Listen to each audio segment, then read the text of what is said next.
دوسرے نمبر سے عائشہ کے گھر فون کیا تو اتفاق سے فون عائشہ نے ہی اٹھایا اور میرے پوچھنے سے پہلے ہی کہنے لگی جناب آپ کا موبائل تو بہت بجتا ہے۔ پھر کال اس کی ہنسی گونجی اور وہ کہنے لگی پتہ نہیں کس کس کو نمبر دے رکھا ہے آپ نے۔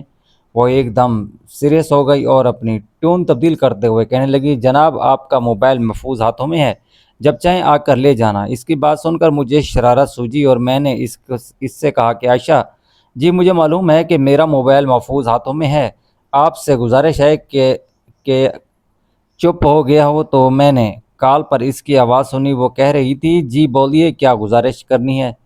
تو میں نے کہا وہ جی گزارش یہ کرنی ہے تھی کہ موبائل کا پاس ورڈ بتا رہا ہوں، میں نے اس پاس ورڈ میں اور فون بند کر دیا۔ اس کے بعد فون کرنے کی تھوڑی ہی دیر بعد میں نے اس کو دوبارہ فون ملایا اور اس کو اپنے دوست کا نام بتا کر کہا کہ مہربانی کر کے مجھے اس دوست کا نمبر لکھوا دیں۔ میری بات سن کر اس نے مجھے 1 منٹ ہولڈ کرنے کو کہا اور کچھ دیر بعد اس نے مجھے نمبر لکھواتے ہوئے بڑی رومانی الفاظ میں کہا کہ ویسے جناب یہ دوست عورت ہے یا مرد ہے؟ تو میں نے اس سے کہا کہ مجھ پر یقین کریں یہ نمبر میل کا ہی ہے، کیونکہ اگر یہ فیمیل ہوتی تو مجھے اس کا نمبر زبانی یاد ہوتا۔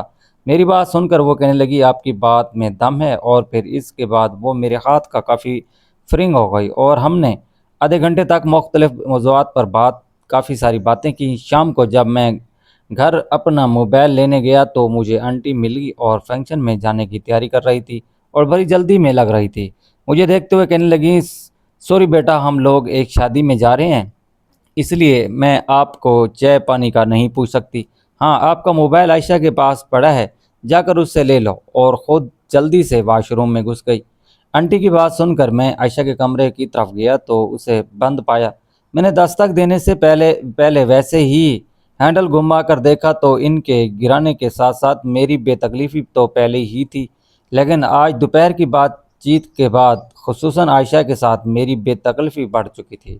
اس لیے میں نے دروازہ کھولا اور بے تڑک اندر داخل ہو گیا۔ اندر داخل ہو کر دیکھا تو کمرے میں عائشہ موجود نہ تھی، لیکن اس کی ڈریسنگ پر مجھے اپنا موبائل پڑا نظر آیا۔ چنانچہ میں نے ڈریسنگ کی طرف بڑھا اور ابھی میں وہاں سے اپنا موبائل فون اٹھا ہی رہا تھا کہ اچانک واش روم کا دروازہ کھلا اور میں نے جو دروازے کی طرف دیکھا تو عائشہ بڑی تیزی کے ساتھ واش روم سے باہر نکل رہی تھی۔ اس کے ایک ہاتھ میں قمیض جبکہ دوسرے ہاتھ میں میلی سی بنیان پکڑے ہوئے وہ تیزی کے ساتھ اپنی الماری کی طرف بڑھ رہی تھی۔ تم یہاں کیسے؟ حیرت اور غصے سے اس کا چہرہ لال ٹماٹر ہو رہا تھا اور اس وقت وہ صورتحال کچھ ایسی بن گئی تھی کہ خود بھی تھوڑا کنفیوز ہو گیا تھا۔ چنانچہ صورتحال کا ادراک کرتے ہوئے باہر جانے کا اور چنانچہ قدموں کے بعد ہی مجھے اپنا موبائل یاد آ گیا اور میں جاتے جاتے رک گیا۔ عائشہ کی طرف دیکھ کر بولا میں اپنا موبائل لے لوں؟ میری بات سن کر وہ آگ بگولا ہو گئی اور غصے سے بولی دفع ہو جاؤ ذلیل۔ میں اس کا موڈ دیکھ کر چپ ہو گیا اور خاموشی سے باہر نکل گیا، کیونکہ وہ لوگ اس وقت شادی میں جانے کے لیے تیار ہو رہے تھے، اس لیے میرا وہاں رکنا بیکار تھا۔ میں گھر آ گیا اور ایک دوست کو فون کرنے لگا تو یاد آیا کہ میرا موبائل تو سکندر انکل کے گھر پڑا ہے۔ پھر یاد آیا کہ شادی پر گئے ہوں گے، اب کیا کروں؟ پھر خیال ذہن میں آیا کہ ہو سکتا ہے انکل شادی پر نہ گئے ہوں۔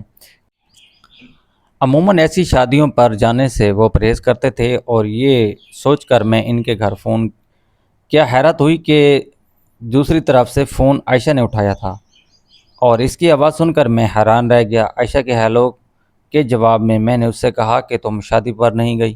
میرا سوال سن کر پہلے تو وہ کافی دیر چپ رہی۔ میرے خیال میں وہ اس سوچ میں تھی کہ جواب دے یا نہ دے، کیونکہ کچھ دیر پہلے ہونے والے واقعے کے بعد وہ مجھ سے بات کرے یا نہ کرے، لیکن جب کافی دیر تک میں اس سے نارمل انداز میں ہیلو ہیلو کرتا رہا اور اس سے پوچھتا رہا کہ کیا ہوا عائشہ تو نہیں گئی، تو تب اس نے ایک گہرا سانس لیا اور کہنے لگی جانا تو تھا امی کے ساتھ، میری جگہ عمر چلا گیا۔ میں نے ویسے ہی پوچھ لیا کہ تمہارے نہ جانے کی کیا وجہ ہے؟ کہنے لگی بس ایک تو کوئی خاص موڈ بھی نہیں تھا، اور دوسرا پاپا کو وقت پر دوائی دینا میری ڈیوٹی میں شامل ہے، اور شادی کا فنکشن تو تم کو معلوم ہے کہ رات گئے تک چلتا ہے، اس لیے ہمارا خیال تھا کہ ہم پاپا کو دوائی کھلا کر جائیں گے، لیکن عین وقت پاپا کا فون آ گیا کہ وہ تھوڑا لیٹ ہو جائیں گے، اس لیے میں رہ گئی۔ اس کی بات سن کر میں بڑا خوش ہوا اور اسے کہا کہ عائشہ آپ کے ہاں میرا موبائل رہ گیا ہے، تو آپ کی اجازت ہو تو میں فون لینے آ جاؤں۔ اور اس سے پہلے کہ وہ ہاں یا نہ میں کوئی جواب دیتی، میں نے فوراً ہی ریسیور نیچے رکھ دیا اور پھر آندھی اور طوفان کی طرح عائشہ کے گھر پہنچ گیا اور جا کر ان کا دروازہ بجایا۔ عائشہ دروازہ کھول کر باہر آئی تو میں نے دیکھا کہ اس نے ہاتھ میں میرا موبائل پکڑا ہوا تھا۔ میں نے اس کے ہاتھ سے موبائل لیا اور اندر داخل ہو گیا۔ پتہ نہیں وہ کافی پریشان نظر آ رہی تھی۔ اس کی پریشانی دیکھ کر میں نے اس سے پوچھ ہی لیا کہ کیا بات ہے، تم کچھ پریشان لگ رہی ہو؟ وہ بات کو ٹالتی ہوئی بولی نہیں ایسی کوئی بات نہیں، وہ بس ویسے ہی۔ اور جب چپ ہو گئی اور اپنے دوپٹے کو نہ جو اس نے منہ میں تھا اور اس سے بار بار منہ سے نکالتی اور پھر منہ میں ڈال لیتی۔ واضح طور پر لگ رہا تھا کہ وہ مجھ سے کچھ کہنا چاہ رہی تھی پر کہہ نہیں پا رہی تھی۔ آخر میں نے اس سے پوچھ ہی لیا کہ سچ بتاؤ عائشہ کیا بات ہے؟ اس نے میری طرف دیکھ کر ڈرتے ڈرتے کہا کہ وہ حسنین آنے والا ہے۔ حسنین اس کا منگیتر کا نام تھا اور جہاں تک میرا خیال ہے عائشہ جان بوجھ کر شادی پر نہ گئی تھی، مقصد اپنے حسنین کے ساتھ کچھ ٹائم گزارنا تھا۔ لیکن عین وقت پر میں اس کے رنگ میں بھنگ ڈالنے آ گیا تھا۔ حقیقت یہ ہے کہ حسنین کا نام سن کر میرے ارمانوں پر پانی پھر گیا اور پھر میں نے بڑی مایوسی سے اس کی طرف دیکھا اور بولا تم چاہتی ہو کہ میں یہاں سے دفع ہو جاؤں؟ میری بات سن کر وہ مسکرائی اور بولی میں نے تو دفع ہونے کا الفاظ استعمال نہیں کیا، بس آپ کو اطلاع دی ہے۔ پھر مسکراتے ہوئے کہنے لگی میں دیکھ رہی ہوں کہ حسنین کا نام سن کر آپ کے چہرے پر پرا بج گئے ہیں۔ تو میں نے اس سے کہا کہ نہیں ایسی کوئی بات نہیں ہے اور بوجھل قدموں سے ان کے گھر سے باہر آ گیا۔ ابھی میں نے عائشہ کی گلی کا موڑ ہی موڑا تھا کہ سامنے سے مجھے حسنین آتا دکھائی دیا۔ جیسے ہی دیکھ کر میں خون کے گھونٹ پی کر رہ گیا اور اس کے ساتھ میری ساری ہوشیاری بھی ختم ہو گئی اور میں ٹھنڈا ہو کر اپنے گھر لوٹ آیا۔ رات کے 10 بجے میرے موبائل پر گھنٹی بجی، دیکھا تو وہ عائشہ کے گھر کا نمبر تھا۔ میں نے فون آن کیا، وہ ہیلو کہا تو دوسری طرف اس کی آواز تھی، بڑی خوش لگ رہی تھی۔ وہ کافی دیر تک میرے ساتھ ادھر ادھر کی باتیں کرتی رہی، پھر اچانک باتوں ہی باتوں میں اس نے مجھ سے کہا کہ احمد وہ میں نے آپ سے ایک ضروری بات کرنی تھی۔ تو میں نے اس سے کہا کہ حکم کرو۔ میری بات سن کر وہ کہنے لگی بات یہ کرنی تھی کہ آپ ماما سے اس بات کا ہرگز ذکر نہ کرنا، آج حسنین ہمارے گھر آیا تھا۔ اس کی بات سن کر میں ساری بات سمجھ گیا، لیکن کیونکہ حسنین کی وجہ سے میرا پورا پروگرام خراب ہو گیا تھا، اس لیے میں نے اس سے کہا کہ تمہاری بات تو ٹھیک ہے پر کیا تم بتا سکتی ہو کہ حسنین والی بات آپ کی ماما سے کیوں نہ کہوں؟ یہ بات کرتے ہوئے میرا لہجہ کافی تلخ تھا اور میرے لہجے کی اس تلخی کو وہ سمجھ گئی اور بولی جناب آپ میری ماما سے حسنین کی بات اس لیے نہیں کریں گے کیونکہ آپ میرے بہت اچھے دوست ہیں، اور دوسری بات وہ تھوڑی جھجکتے ہوئے بولی وہ جناب میں نے نہ آپ سے شام والے واقعے کی معذرت بھی کرنی تھی، اصل مجھے کچھ سمجھ نہیں آیا اور خواہ مخواہ آپ کے ساتھ بدتمیزی کر بیٹھی۔ اور پھر بڑے ہی معذرت الفاظ مہانہ لہجے میں کہنے لگی امید ہے آپ نے مجھے معاف کر دیا ہوگا۔ تو میں نے شرارت سے اس سے کہا کہ عائشہ جی میں سمجھتا نہیں آپ مجھ سے کس بات کی معذرت کر رہی ہیں۔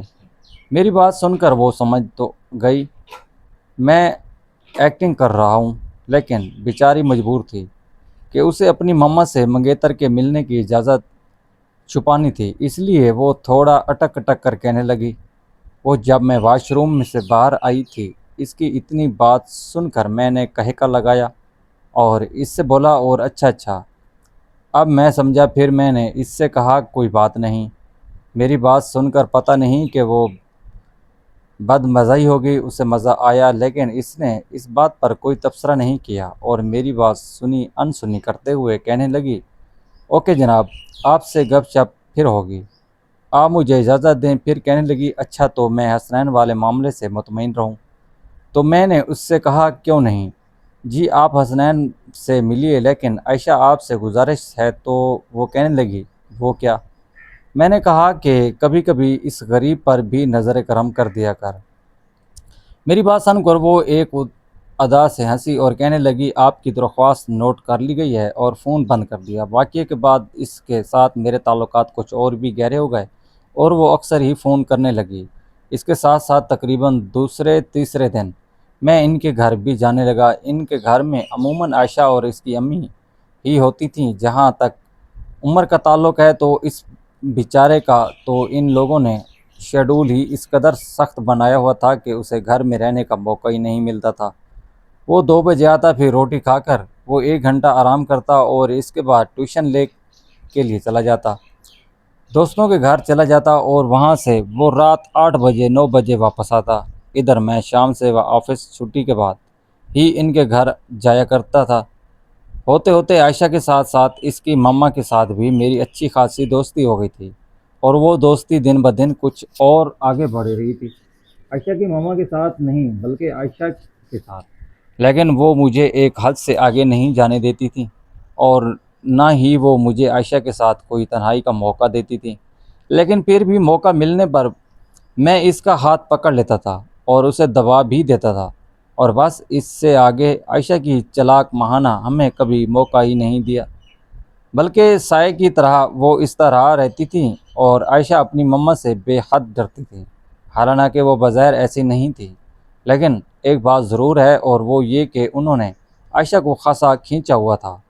ایک دن کی بات ہے کہ میں آفس کی چھٹی کے بعد انکل کے گھر گیا۔ عائشہ کی مما گھر میں اکیلی تھیں۔ میرے پوچھنے پر بتایا کہ عائشہ اپنی کسی دوست کے گھر گئی ہے۔ وہ برآمدے میں بیٹھی سبزی کاٹ رہی تھی اور میں ان کے پاس جا کر بیٹھ گیا۔ خلاف معمول آج مجھے مسز سکندر کچھ زیادہ ہی سنجیدہ دکھائی دے رہی تھی۔ میرے پوچھنے پر کہنے لگی کچھ نہیں بیٹا۔ پھر سبزی چھیلتے ہوئے انہوں نے میری طرف دیکھا اور بولی بیٹا آپ سے ایک بات کہوں، آپ برا تو نہیں مانیں گے؟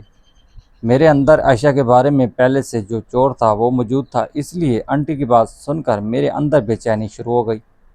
پتہ نہیں آنٹی کیا بات کرنے والی ہیں۔ چنانچہ میں نے کہا جی آنٹی آپ بے دھڑک بات کریں، میں برا نہیں مناؤں گا۔ میری بات سن کر وہ کہنے لگی بیٹا وہ آپ کو پتہ ہے کہ عائشہ کی منگنی ہو چکی ہے؟